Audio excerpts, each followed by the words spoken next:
Greetings, beautiful people. Welcome back to Find XYZ. If you are new to this channel, please subscribe. You are still on the road to WASSCE 2026. Let's try this statics problem. A body X of mass 8 kilograms is suspended by two light inextensible strings, MX and NX, attached to a ceiling.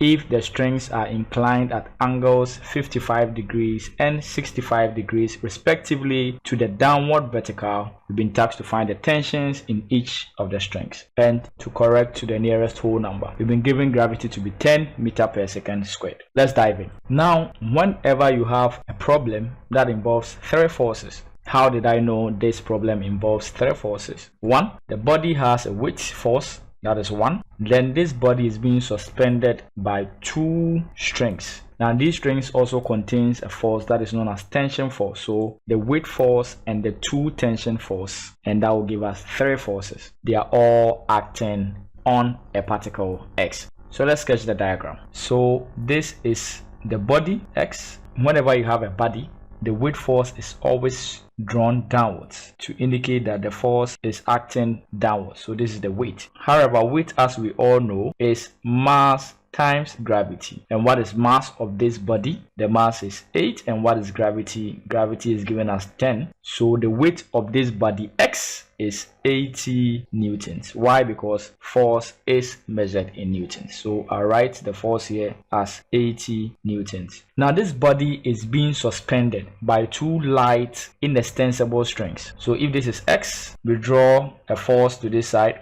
and label this as our M, and another force to this side, and we'll label this force as N. Now whenever you have a tension force, the force is always away from the body, it's pulling the object, so the arrow should be away from the body. Now this string is attached to a ceiling, so let me connect M and N. This is the ceiling. Now there is a key information in this problem. These strings are inclined at 55 degrees and 65 degrees to the downward vertical. If this is M, is inclined at the downward vertical, so I'll draw a vertical line, and this is also downward vertical. Now 55 degrees matches with MX, so I'll write 55 degrees, and then NX, the angle inclined at the downward vertical, I'll write it as 65 degrees. We are tasked to find the tension forces. So I'll label tension force 1 for MX, so this is T1, and tension force 2 as NX. How do we find the angles between these forces? Now we have three forces: the weight force, the tension force 1, and then tension force 2. Now I prefer to draw a horizontal line. Now this horizontal line, then I'll continue on this line here. Watch this. You realize that we have a Z, 1, 2, 3. So if this angle is 55 degrees, then this is also 55 degrees because they are alternate angles. Similarly, if this is 65 degrees, then this is also 65 degrees. Then you realize that in each quadrant we have 90 degrees. So if we have 55 and the whole angle is 90, the remaining angle will give us 35 degrees. Similarly, this whole angle in this quadrant is 90 degrees, so the remaining angle will be 25 degrees. Now because all these angles are lying on a straight line, it should sum up to 180 degrees.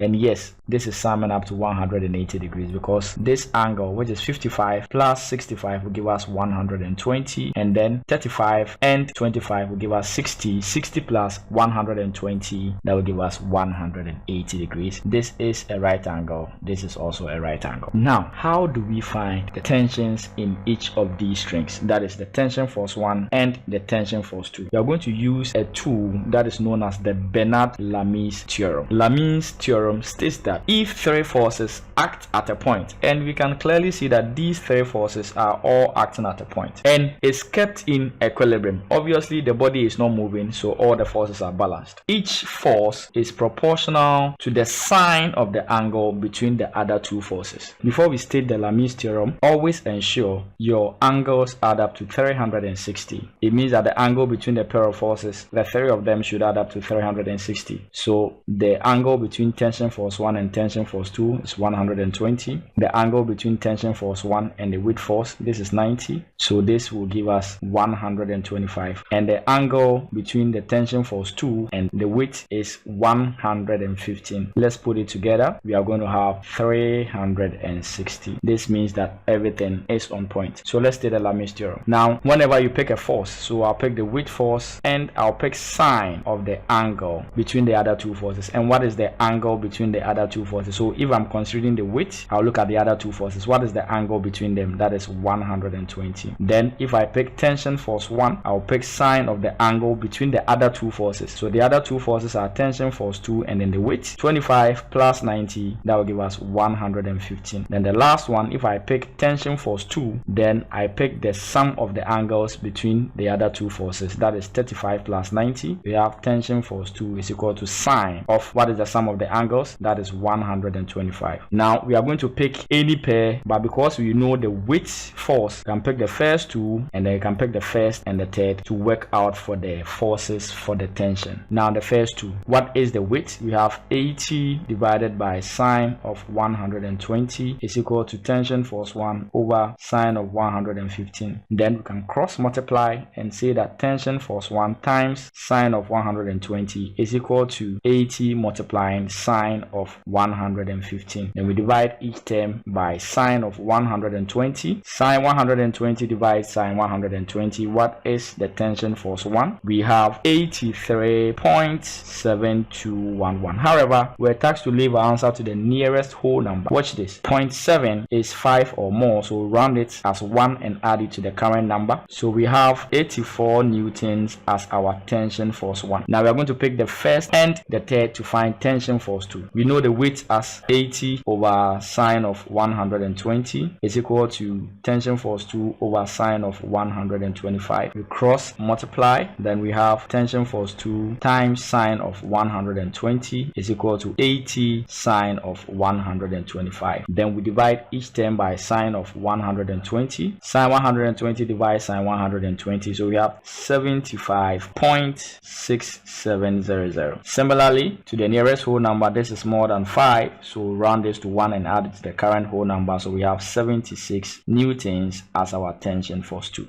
That is all that I have for you in today's episode. If you found this helpful, kindly leave a comment, share this video to all your friends, and I'll be back with another video. Until then, I'm out.